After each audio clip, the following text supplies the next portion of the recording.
Hey y'all. Okay, I want to discuss a few things with y'all. Um there have been some major discrepancies in the autopsies that were released. Okay, the first one, the preliminary autopsy that they got done at the county medical examiner's office. And then there's the second one that came from the family. Okay, two different things, all right? But before I even get into that, I want to touch base on something else.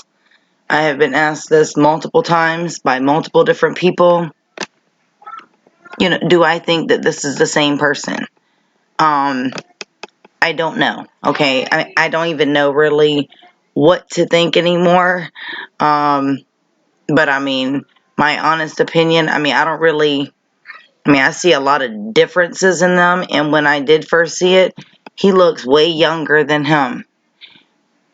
It doesn't even really look like the same person at all. I see similarities. Okay, obviously. But what I'm saying is, like, they do look different.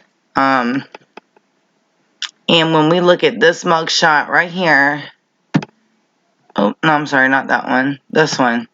This is the new one. The first one that we just saw is this.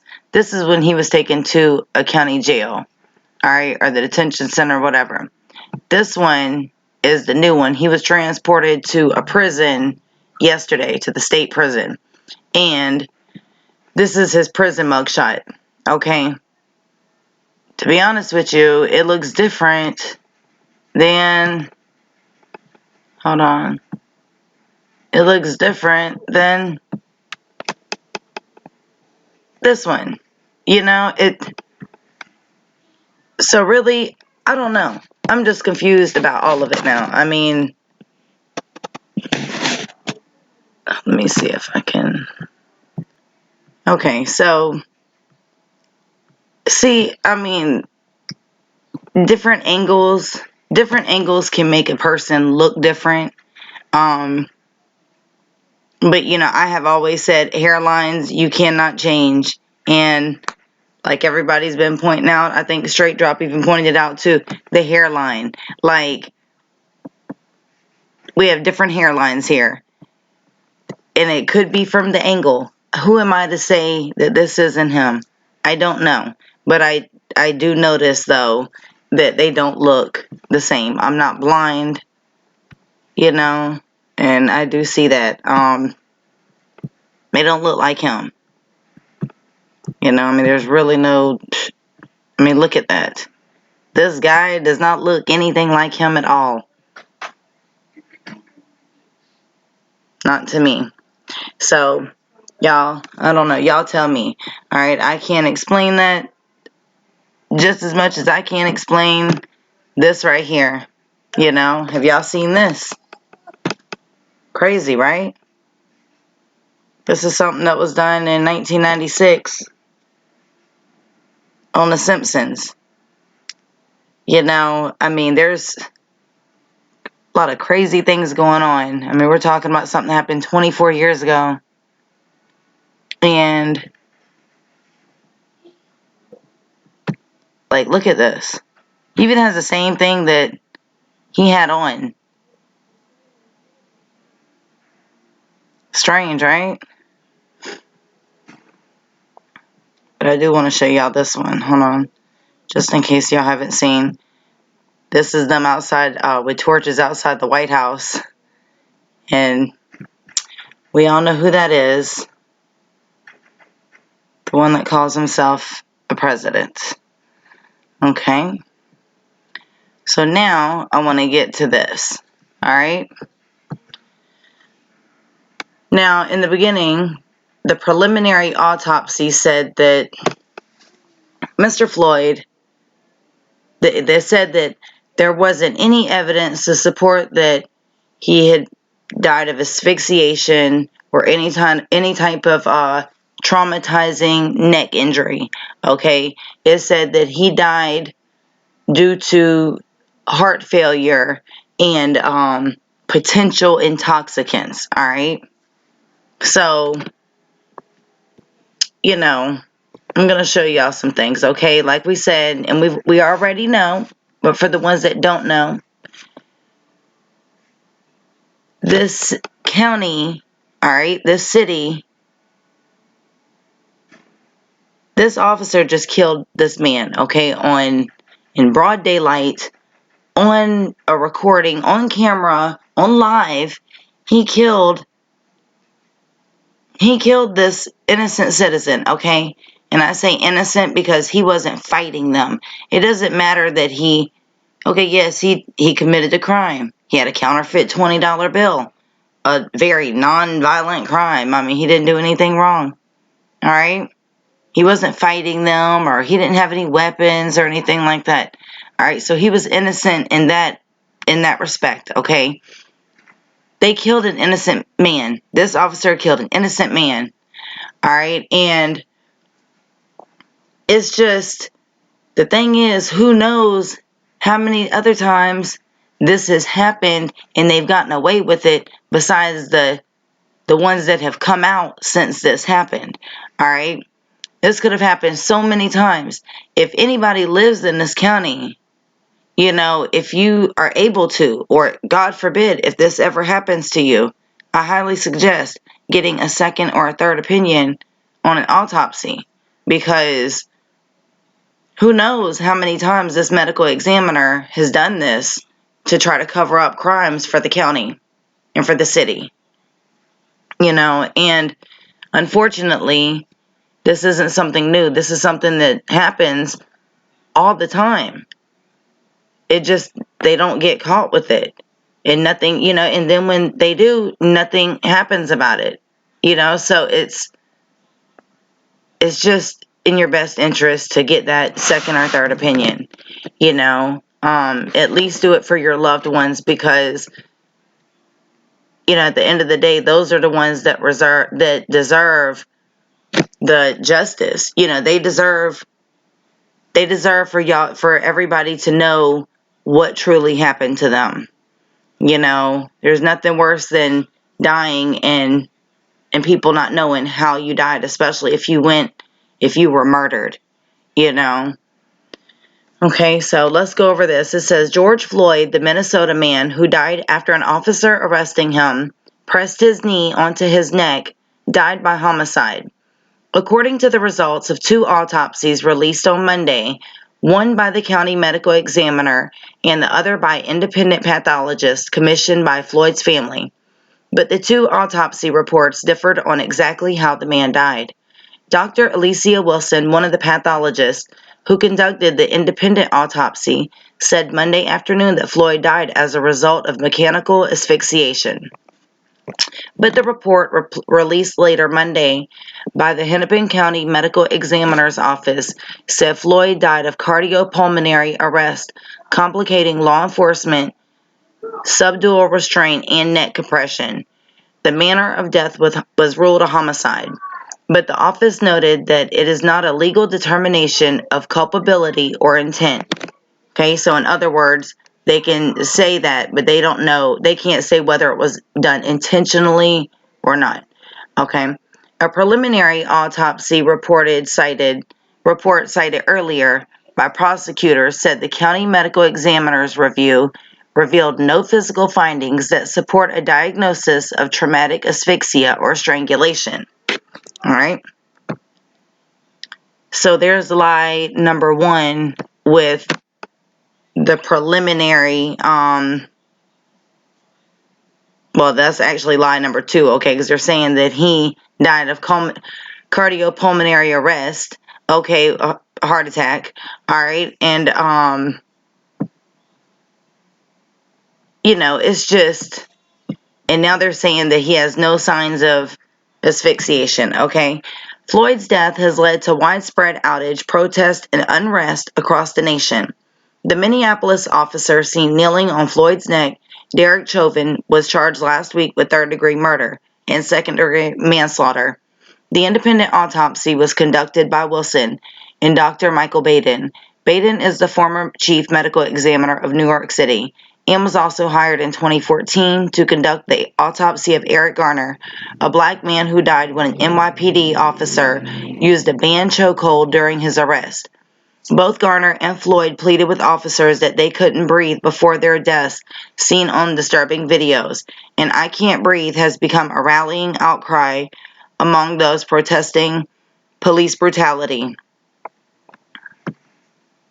Baden said Floyd died as a result of compression on his neck and back from the officer, which interfered with blood flow and his breathing.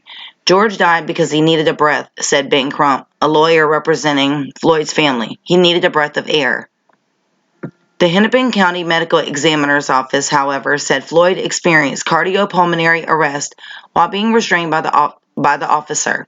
The county autopsy said Floyd had other significant conditions, including arteriosclerotic and hypertension, heart disease, fentanyl intoxication, and recent methamphetamine use. The office had not previously released the findings pending toxicology reports. Okay, so listen, okay, this is from the preliminary autopsy, okay, the very first one that was done, all right, right after he died, all right, so this was a week ago, okay, now, but they just said that he had potential intoxicants in his system, okay, so how would they know? I mean, why would you put that out there? What would make them put that out there? They put that out there basically to go ahead and mold people's minds into thinking, oh, okay, yeah, they must feel like he was high or something. Okay, the thing is, they do this to go ahead and basically mold you into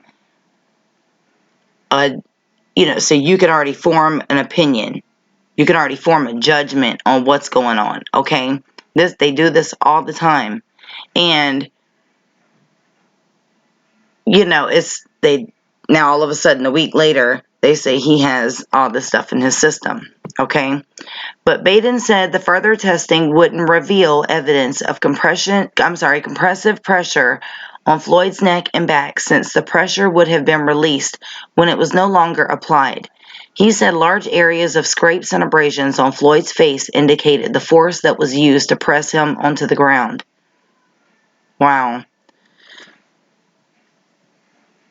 So they can't tell how hard he was pushing on his neck, okay? Y'all get that? They can't tell that because they've already lifted off of it and his neck already went back to the normal state that it's supposed to be in. All right? But they can look at the scrapes on his face and tell how hard he was being pushed onto the ground, how hard he was being smashed. And if they can do that and they can see if they're using that to determine excessive force on the neck, that is so sad, because that means that he has really, that he would have some pretty deep cuts and scratches on his face, okay? Baden also said that he could not find any underlying conditions that contributed to Floyd's death, saying he was in good health. In a criminal complaint, Hennepin County prosecutors said Chauvin had his knee on Mr. Floyd's neck for 8 minutes and 46 seconds. 2 minutes and 53 seconds of this was after Mr. Floyd was non-responsive. Crump said Floyd's death was the result of that sustained pressure to his neck and the pressure on Floyd's back from other officers holding him down. What those officers did, as we seen on the video, is his cause of death, not some underlying unknown health condition, Crump said. George Floyd was a healthy young man. Crump said Floyd died on the scene. The ambulance was his hearse, Crump said. So, he had no heart problems. There was nothing wrong with him. He didn't have any type of heart disease, arteriosclerotic, heart valve, whatever. He didn't have any problems like that. There was nothing wrong with him. Nothing. Nothing at all. And they didn't say whether he had anything in his system or not, because it does not matter. None of that has anything to do with what the officer did to him. So all of that is irrelevant. Whether he had alcohol, drugs, who cares? It doesn't matter. They do that to form a stigma, to keep that bad outlook, the stereotypical outlook right there. That's exactly what they want to do. They want people to stereotype. They don't want people to believe that. They want people to believe that they want to give him a bad impression. They want people to have a bad impression of him. And that's wrong. Because it doesn't matter who he is, what he's doing, whether he was drunk, sober, high. It doesn't matter. None of that matters. What matters is that the officer had his knee on his neck and he killed him. That's what matters. Crump said the family understands the righteous anger of protesters and said they support the people who want to work towards change, but he called the violence unacceptable. He encouraged the community to take a breath for justice, take a breath for peace, take a breath for our country, but more importantly, take a breath for George, since he didn't get the opportunity to take a breath. Another lawyer representing Floyd's family, Antonio Romanucci, said the 3 other officers involved are also criminally responsible for Floyd's death. All have been fired, but none of the others have been charged. He called those officers shameless and said they have every opportunity to prevent Floyd's death. Knowing that restricting his airways could kill him, the family has called for those officers to be charged and for Chauvin to face first-degree murder rather than third-degree. Romanucci also blasted the Minneapolis Police Department for what he described as a failure to properly train officers about chokeholds and restraints. This was a brutal and public display of an 8-minute prolonged death, Romanucci said.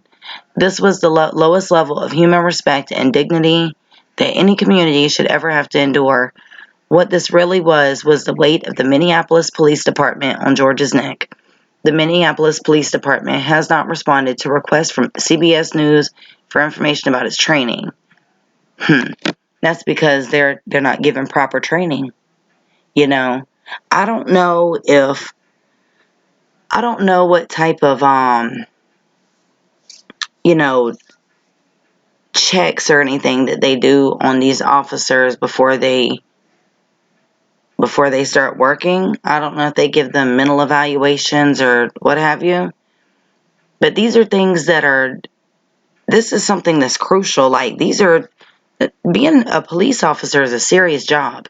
It's nothing to be taken lightly, you know.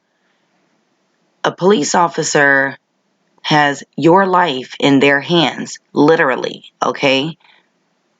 I mean, just like this, something goes wrong, they kill you, or they can kill you.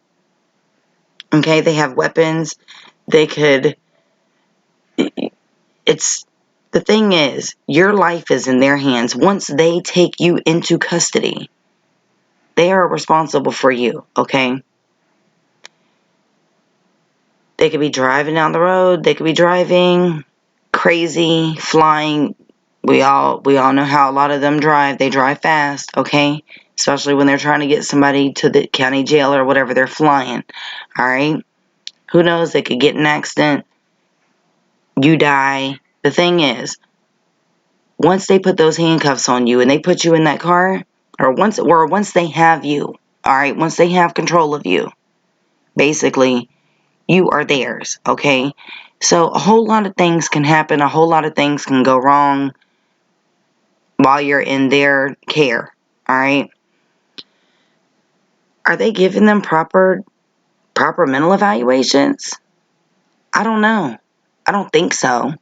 I don't think they are. I don't know if they are at all. I don't know if they're giving them any type of evaluation. But if they're not, they need to. And it's not something that needs to happen for them to start the job. This is something that they need to be having mental evaluations every 6 months to, either once or twice a year. I mean, this is something that really needs to be in effect. If they have proper mental evaluations every 6 months or once a year, at least, you can kind of see if something's wrong. But, unless they have a traumatic experience, then obviously then they have to seek help for that and stuff like that. But, I mean, it's just crazy. I mean, we're seeing this more and more and more. And there's a lot of things that aren't brought to the public attention and all of that. There's a lot of open and shut cases. There's a lot of people that just get paid off so it doesn't get big and get out of control and become a well-known case. It's a lot of things that are swept under the rug. But these are things that shouldn't be happening at all. So I just wanted to show y'all how how all these things are weird. You have the pictures of the cop don't look alike. What's up with the Simpson stuff? And then you got these lying autopsy reports, which we all know, how corrupt those things can be, okay? And the lies that are told on autopsy reports. So, y'all leave your comments and feedback below. If y'all would like to send me anything, you can do so in my email, or you can add me on Facebook and send whatever you like through there. If you want to add me on Twitter, it's the same as on here, BeachBeauty35. Oh, gosh, I'm sorry. My back has hurt me really bad today. But until the next time I talk to y'all, I love y'all. And y'all stay safe out there. Have a wonderful day. They are going to be protesting around here, I think around like 6:30 tonight. So, I don't know. I might get out there and see what's going on. As long as it is a peaceful protest. If it's all the rioting and looting and stuff like that, I'm, of course, obviously not going out there. But I love y'all. Stay safe. God bless.